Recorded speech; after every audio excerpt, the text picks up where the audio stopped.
সিদ্দিক আকবর। আমার সাবজেক্ট হয়েছে সিদ্দিক আকবর নবীর প্রতি কেমন ভালোবাসা।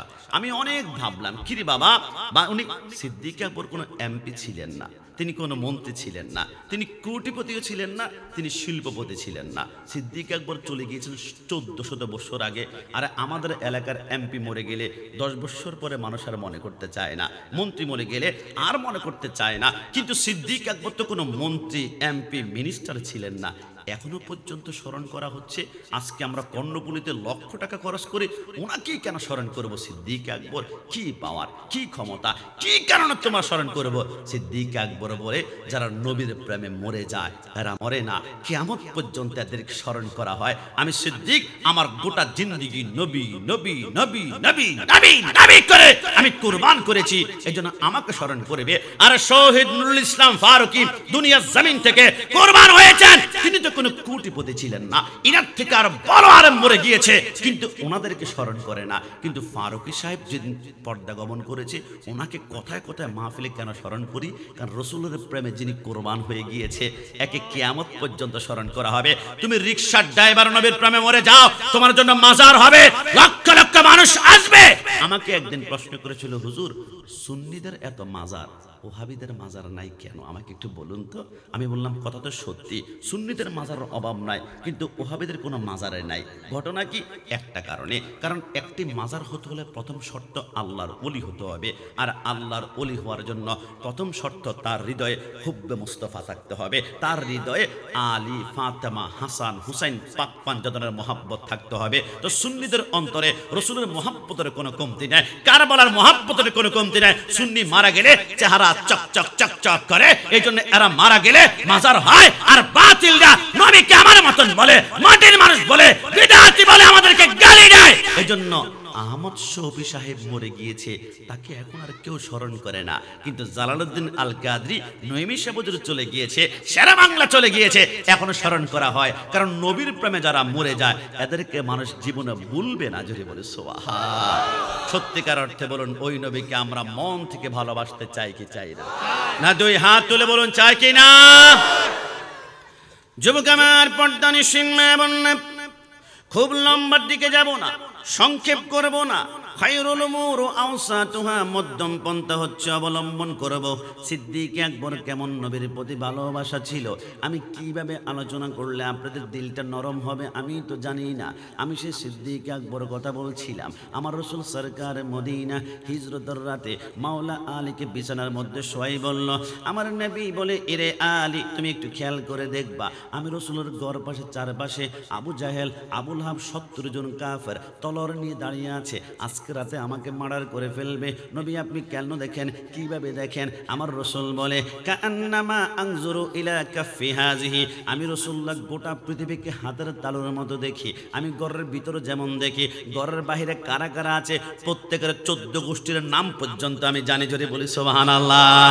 আল্লাহর নবী সরকারে মদিনা বলে, আলী আমার ঘরের চারপাশে কাফের বেঈমানরা আমাকে পাহারা দিচ্ছে রে আলী, তারা তো আমাকে এখন মারতে পারবে না, কারণ আমার হাত আল্লাহর লম্বা রেখেছে। হে আলী, দেখি তোমার সাহসটা আমি পরীক্ষা করি। আলী একটা কাজ করো, তুমি আমার বিছানার মধ্যে শুয়ে পড়বা, মুখের উপর কম্বল দিয়ে শুয়ে পড়বা, আমি কাফেরদের সামনে দিয়ে বের হয়ে যাব, হাতের মধ্যে কিছু বালি নিব, কঙ্কর নিব। ওমা রমাইতা ইদ রমাইতা ওয়ালাকিন্নাল্লাহ রামা, আমি নিক্ষেপ করে চলে যাব, কাফেররা আমাকে দেখবে না। মাওলা আলী পারবে কিনা? মাওলা আলী বলে, নবী আপনার বিছানার মধ্যে আমার পিঠ লাগবে, এটার থেকে তকদিরে আমার আর বড় কি হতে পারে? মাওলা আলী যখন এই কথা বলল, মাওলা আলী বিছানার মধ্যে শুয়ে গেল।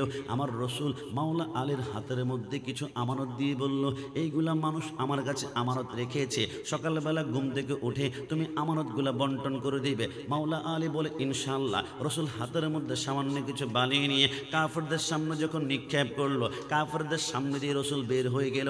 এরা আমার নবীকে দেখতে পারে নাই। কিছুক্ষণ পরে আবু জাহেল বলে, কিরে মুহাম্মদ বের হয় না কেন? আবু জাহেল বলে, আবু লাহাব বলে বের হয় না কেন? তারা অধৈর্য যখন হয়ে গেল, তারা চিন্তা করলো না বের হওয়ার দরকার নাই, ঘরের ভিতরে ঢুকে মুহাম্মদকে আমরা আক্রমণ করব। ঘরের ভিতরে ঢুকলো, রাসূলুল্লাহর বিছানার মধ্যে কম্বল মুড়ে দেওয়া শুয়ে আছে। তারা মনে করেছিল স্বয়ং রাসূলুল্লাহ। একজন আবু জাহেল বলে একদম ডাইরেক্ট কম্বলের উপর দিয়ে মারো, কম্বল আলাদা কল্লা আলাদা করব। আবু জাহেল বলে না, মুহাম্মদের কল্লার রগগুলো আমি দেখতে চাই, রক্ত কিভাবে বের হয়, আগে কম্বল সরাও তারপর কোপটা মারবো। আবু লাহাব যখন কম্বলটা সরালো, আবু জাহেল যখন কোপ দিব, কিরে আলী তুমি এইখানে কেন, মুহাম্মদ কোথায়, তোমার কি একটু ভয় লাগে না? আমরা যদি কম্বলটা উপরে করে কম্বলের উপর দিয়ে মারতাম তাহলে তোমার গর্দান আলাদা হয়ে যেত। মাওলা আলী বলে, খোদার কসম, আজকের দিনে যদি দুনিয়ার কিয়ামত হয়ে যায়, কুল্লুমান আলাইহা ফান, সমস্ত মানুষের রূহ কবজ করা হয়, আমি আলীর রূহ কিন্তু আজকে আজরাইল পর্যন্ত কবজ করতে পারতো না। আরে কেন কেন? রাসূলুল্লাহ ঘর থেকে বের হওয়ার সময় আমার হাতের মধ্যে আমানত দিয়ে বলেছিল, আলী সকালবেলা তুমি ঘুম থেকে উঠতে হবে। রাসূল যেতে বলেছে ঘুম থেকে উঠতে হবে। আমার আল্লাহ বলে তামাম দুনিয়ার সবার রূহ কবজ করার পারমিশন থাকতে পারে, কিন্তু আলীর রূহ কবজ করা যাবে না। আমার রাসূল বলেছে আলী সকালবেলা ঘুম থেকে উঠতেই হবে। একটু জবান খুলে বলি সুবহানাল্লাহ। মাওলা আলী কান্না করতে লাগলো, নবী নবী বলে চোখের পানি জানে। ওই দিক দিয়ে আমার নবী সিদ্দিক আকবর ঘরের দরজার মধ্যে গিয়ে টোকা দিল। আমার ভাড়া কর্ণপলিতে আমরা যখন ঘরের দরজার মধ্যে টোকা দিই, দেখবেন টোকা দেওয়ার সিস্টেমটা হচ্ছে ঠক ঠক করে দুইটা আওয়াজ করে। শুধু একটা টোকা দিয়ে আমরা কিন্তু বসেই থাকি না, একটা টোকা দিয়ে আঙ্গুলটা নিয়ে আরেকটা টোকা দিই, এটা আমাদের একটা অভ্যাসে পরিণত হয়েছে। কিন্তু রাসূলুল্লাহ বলে, সিদ্দিক আকবর ঘরের দরজার মধ্যে গভীর রজনী তাহাজ্জুদের সময় আমি একটা টোকা দিয়ে আঙ্গুলটা পিছনে নিয়ে আরেকটা টোকা দিব। এর আগেই দেখলাম সিদ্দিক সেকেন্ডের ভিতরে দরজাটা খুলে ফেললো। আমি জিজ্ঞেস করলাম, কি রে সিদ্দিক, বুঝলাম না, রাত তো এখন গভীর, তুমি কি ঘুমাও না? টোকা দিব, দুইটা টোকা দেওয়ার পরে তারপর তুমি চোখটা মেলবা, আস্তে আস্তে করে দরজা খুলবা। কিন্তু বুঝতে পারলাম না, একটা টোকা মাত্র দিয়েছি, আঙ্গুলটা এখনো নেই নাই, একটা সেকেন্ড লাগে নাই, তুমি দরজা খুলে ফেলছ, তুমি কি ঘুমাও নাই? সিদ্দিক আকবর বলে, নবী মনে আছে কি না, কিছুদিন পূর্বে আপনি একবার দিনের বেলায় বলেছিলেন, এ সিদ্দিক আকবর হিজরতের জন্য প্রস্তুত থাকিও, যেই কোনো সময় মক্কা থেকে মদিনায় আমরা হিজরত করব রাতের বেলায়। নবী যেই দিন রাতে এই কথা বলেছিলেন, ওই দিন রাতে বিছানার মধ্যে গিয়ে আমি পিঠ লাগালাম, চোখটা বন্ধ করলাম, হঠাৎ করে আমি চিন্তা করি, জমিনে পরের জায়গা,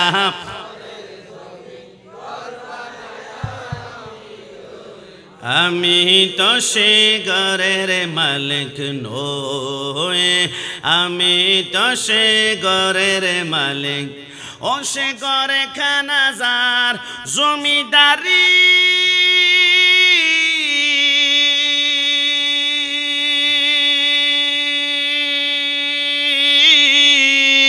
আমি পাই না তাগার হুকুম জারি, আমি পাই না জমিদারের দেখা, পাই না জমি মনের দুঃখ কারে কয়ে, আমি তো সে ঘরের মালিক নই। শেষবারের মতন, পরের জায়গা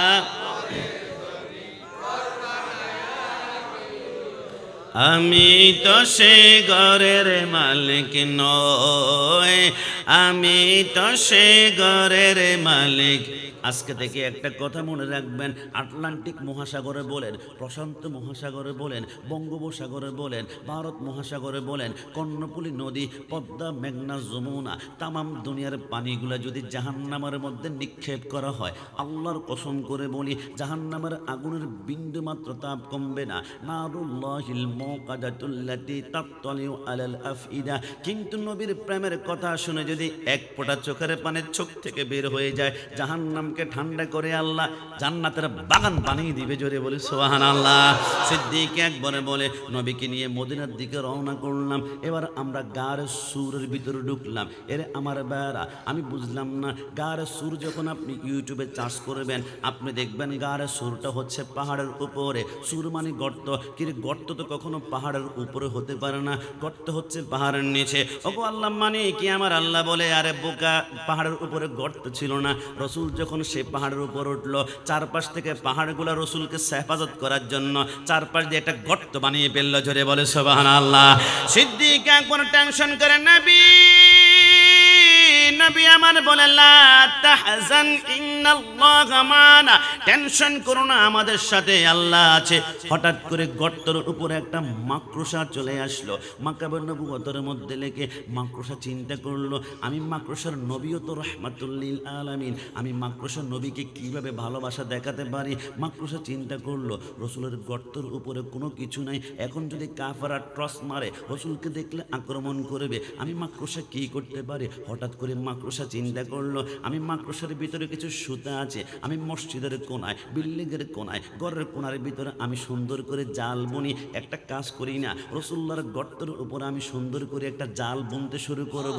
কাফররা যখন দেখবে এটার উপরে যেহেতু জাল আছে, গর্তের ভিতরে মুহাম্মদ কোনো মতেই ঢুকতে পারে না, ঢুকতে গেলে তো জাল এমনিতেই ভেঙে যাবে। মাকড়সা বলে, আমি সুতা বের করতে শুরু করলাম। দুনিয়ার কোনো কল্পনা, দুনিয়ার প্রবন্ধ গল্প যদি আমি বলি, আমার জবানটা আল্লাহ বন্ধ করে দিবে। এরে আমার মাকড়সা নবীকে কি ভালোবাসে একটু খেয়াল করো না। মাকড়সা বলে, আমি গর্তের অর্ধেক পর্যন্ত যখন আমি বাসা বাঁধলাম, হঠাৎ করে আমি চিত হয়ে পড়ে যাচ্ছি, আমার নিঃশ্বাস বন্ধ হয়ে যায়। মাকড়সা কেন রে? মাকড়সা বলে, আমার শরীরের যত সুতা আছে অর্ধেক সুতা আমি জাল তৈরি করার জন্য বুনতে পারি, ব্যবহার করতে পারি, আর বাকি অর্ধেক সুতা আমার জীবন দাঁড়ানোর জন্য, ওইটা বের করলে আমি মৃত্যুবরণ করব। আমি চিন্তা করলাম বাকি অর্ধেক সুতা যদি বের করি, গর্তের উপরে সম্পূর্ণ জালটা হয়ে যাবে, রসুল বেঁচে যাবে, কিন্তু আমি তো মৃত্যুবরণ করব। আমি চিন্তা করলাম আমি কার জন্য মৃত্যুবরণ করব? যার জন্য হযরতে হামজালা গড় থেকে বাসর গড়ে উহুদের ময়দানে চলে গেল। আমি কার জন্য মৃত্যুবরণ করব? যার জন্য বেলাল, যার জন্য ওয়াসকুরনি গড় থেকে মাকে ফেলে দৌড়াদৌড়ি সরতে শুরু করলে।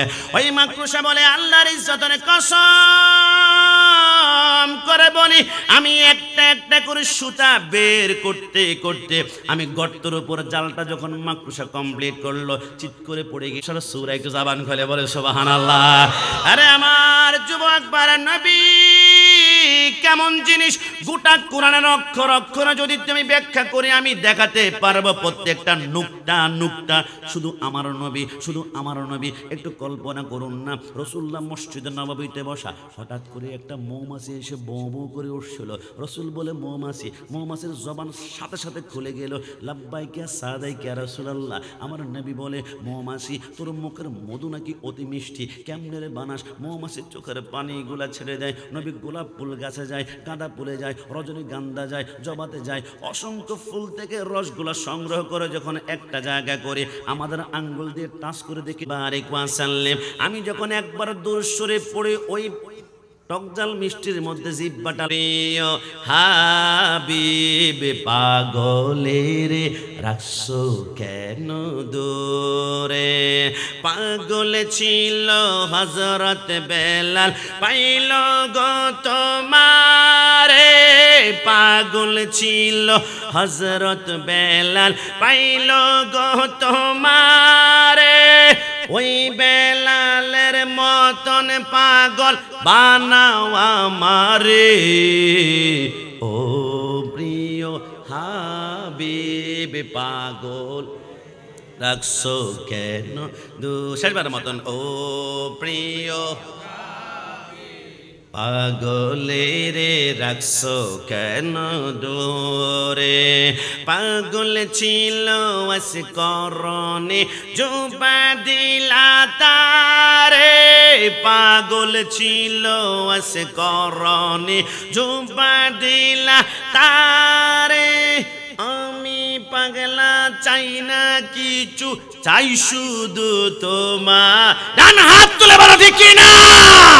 আমি পাগলা চাই না কিছু, চাই শুধু তোমারে, ও প্রিয় হাবিব পাগলের রাখছো কেন শেষবার মতন, ও প্রিয় পাগলের রাখছো কেন দূরে? যুবক আমার পর্দানি সিনমা বন্যা, এক একদম সর্বশেষ কথা, মাইকের আওয়াজ যারা বাইরে থেকে শুনতে পাচ্ছে, আমি জানি অনেকে আজকে মাহফিলে আসবে না। দোস্ত, মাহফিলে যাবি না, যাব না কেন? এটা বিদাতিদের মাহফিল, এটা মাজার পূজারীদের মাহফিল, এটা জিলাপি কুরদের মাহফিল, ওটা গরম সুন্নিদের মাহফিল। অনেকে মাহফিলে আসবে না, কিন্তু আমি তাদেরকে বলি আজকের প্যান্ডেলটা আমাদের ছোট হতে পারে, কিন্তু এই প্যান্ডেলের নবী প্রেমের কোনো কমতি নাই। নামাজ কম হতে পারে, রোজা কম হতে পারে, কিন্তু রসুলের মোহাব্বত যদি খাঁটি অন্তরে থাকে, আল্লাহর কসম জান্নাতে আপনি গমন করবেন। আমার কথা বিশ্বাস হয় না, কিন্তু 63 বছর জিন্দেগিতে একটা মিথ্যা কথা যিনি বলেননি, তিনি হচ্ছেন মদিনাওয়ালা নবী। জোরে বলে সুবহানাল্লাহ। আল্লাহর নবী বলে, আমরা যখন মক্কা থেকে হিজরত করে মদিনা গেলাম, 14 জন সাহাবায়ে কেরাম খেজুর গাছের পাতা দিয়ে মসজিদ বানিয়েছে। সংখ্যা বাড়তে বাড়তে যখন 1400 হয়ে গেল, আমার নবী বলে, হে সিদ্দিক আকবর, কি করবা? নবী, এখন মুসল্লি বেড়ে গিয়েছে, খেজুর গাছের পাতাগুলা ছিঁড়ে ফেলবো, নতুন করে পাথর দিয়ে একটা মসজিদ বানাবো, নাম হবে মসজিদে নববী, আপনি পারমিশন দেন কিনা? নবী বলে, আকবাল তো, কবুল করা হলো। সিদ্দিক আকবর বলে, আমরা খেজুর গাছের পাতাগুলা ছিঁড়ে ফেললাম। আমি কোনো গল্প প্রবন্ধ যদি বলি, আমার জিহ্বাটা আল্লাহ বন্ধ করবে। আমার রাসূল সরকার মদিনার সাহাবায়ে কেরাম বলে, খেজুর গাছের পাতা যখন ছিঁড়ে ফেললাম, রাসূল যে গাছের সাথে হেলান দিতেন, উস্তুনে হান্নানা, ওই গাছটাকে ধরে 11 জন মিলে আমরা একটা টান মারলাম, গোড়াসহ উপড়াই গেল। হঠাৎ করে ডান পাশ থেকে কান্না শুরু হয়ে গেল। আমরা চিন্তা করলাম, মদিনায় সবাই তো আজকে আনন্দিত, কান্নাটা করে কে? হঠাৎ করে চিন্তা করলাম, আমরা মানুষটাই শুধু নবীকে চিনি এমনটাই তো না, গাছ তো আমার নবীকে চিনে, তাহলে যেই গাছটাকে উপড়াই ফেলছি নাকি ওই গাছটা কান্না করে? সিদ্দিক আকবর বলে, কানটা লাগিয়ে দেখলাম ওই খেজুর গাছের ভিতর থেকে ইয়া রাসূলুল্লাহ, ইয়া রাসূলুল্লাহ কান্না শুরু করে। সিদ্দিক আকবর বলে, আমি একটা দৌড় দিয়ে রাসূলুল্লাহর কদমে চলে গেলাম। নবী খেজুর গাছ কান্না করে, আশ্চর্য। আমার নবী দৌড় দিয়ে এসে ওই খেজুর গাছটাকে কোলের মধ্যে করে, কে কান্না করো না, কে খেজুর গাছ কেন কান্না করো? নবী, আপনি থেকে আমাকে জুদা করে ফেলা হয়েছে, আপনি দেখে আলাদা করে ফেলা হয়েছে, আপনার শরীর মোবারকের স্পর্শের ঘাম মোবারকের গান আমি পাবো না। আমার নবী বলে, কান্না করিও না। মাদারাজুন নবুয়তের মধ্যে আব্দুল হক মুহাদ্দিস দেহলবী রাহমাতুল্লাহ আলাইহি, আমার নবী বলে, যা উস্তুনে হান্নানা, তোকে দুনিয়ার সবচেয়ে লম্বা গাছ বানিয়ে দিলাম, এখন তো খুশি না? নবী, খুশি না। তাহলে দুনিয়ার সবচেয়ে সুন্দর গাছ বানিয়ে দিলাম, এখন তো খুশি না? এখন খুশি না। দুনিয়ার সবচেয়ে একদম সুস্বাদু ফলের গাছ বানিয়ে দিলাম, এখন তো খুশি? নবী, খুশি না। আরে কি চাস? ইয়া রাসূলুল্লাহ, আমি কিচ্ছু চাই না। কুল্লু মান আলাইহা ফান ওয়া ইয়াবকা ওয়াজহু রাব্বিকা যুল জালালি ওয়াল ইকরাম। কিয়ামতের ময়দানের পরে জান্নাত জাহান্নাম যখন নির্ধারণ হয়ে যাবে, আপনি রাসূল যখন জান্নাতে ঢুকে আপনার উম্মতদেরকে আপনি দিদার দিবেন, আপনি ওয়াদা করেন জান্নাতে আমি উস্তুনে হান্নানার সাথে হেলান দিয়ে দিয়ে আপনার উম্মতদেরকে আপনি দিদার দিবেন। আল্লাহর নবী বলে, সিদ্দিক আকবর, ফারুক আজম, যাও। নবী, কোথায় যাব? আমার নবী বলে, মদিনার বাজারে চলে যাও, মার্কেটে চলে যাও। নবী, কেন? আমার নবী বলে, মদিনার বাজার থেকে দাপনের কাপন ব্যবস্থা করো। নবী, বুঝতে পারলাম না, কোনো মানুষ তো যায় নাই, মারা যায় নাই, দাপনের কাপন কেন? আমার নবী বলে, যে খেজুর গাছ আমি রাসূলের জন্য কান্না করে এইটাকে টুকরা টুকরা করে চুলার ভিতরে ঢুকাবা, খবরদার, ওই খেজুর গাছকে আমি রাসূল দাপন করব, কারণ সে 100% জান্নাতে গমন করবে। একটু জবান খুলে বলে সুবহান। আমার কর্ণপুলের ভাইরা, আসো আমরা সবাই জানতে চাই, উস্তুনে হান্নানা খেজুর গাছ, তুমি নাকি জান্নাতে যাবা? বলো, রাসূল যেহেতু বলেছে বুলেট মিস হবে, জান্নাতে যাওয়া মিস হবে না, কারণ জান্নাতের খালেক হচ্ছে আল্লাহ, সৃষ্টিকর্তা আল্লাহ, কিন্তু মালিক হচ্ছে মদিনাওয়ালা। একটু জবান খুলে বলে সুবহানাল্লাহ। উস্তুনে হান্নানা বলে, রাসূল যেহেতু বলেছে আমি নিশ্চিতভাবে জান্নাতে যাব। উস্তুনে হান্নানা, তুমি যদি জান্নাতে যাবা, তোমার কাছে ছোট্ট একটা প্রশ্ন করতে চাই। কি প্রশ্ন? উস্তুনে হান্নানা, তুমি যে জান্নাতে যাবা, তুমি কয় ওয়াক্ত নামাজ পড়েছ, কয়টা রোজা রেখেছ, কয়টা হজ করেছ, কয়টা যাকাত দিয়েছ? উস্তুনে হান্নানা বলে, আমার নামাজ নাই, আমার রোজা নাই, আমার হজ নাই, আমার যাকাত নাই। কিন্তু উস্তুনে হান্নানা, নামাজ রোজা ছাড়াও কি জান্নাতে যাওয়া যায় কিনা? উস্তুনে হান্নানা বলে, তোমার উপর ফরজ হয়েছে, তুমি আদায় করো, কিন্তু আমি তো নামাজ রোজা ছাড়াও জান্নাতে যাব।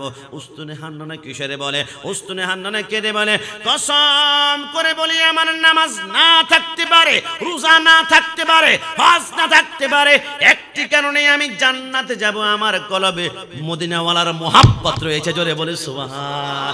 তুমি নবীর উম্মত দাবি করা সুন্নাহ মানো না, নবীর অপমানে তোমার হৃদয় কাঁদে না।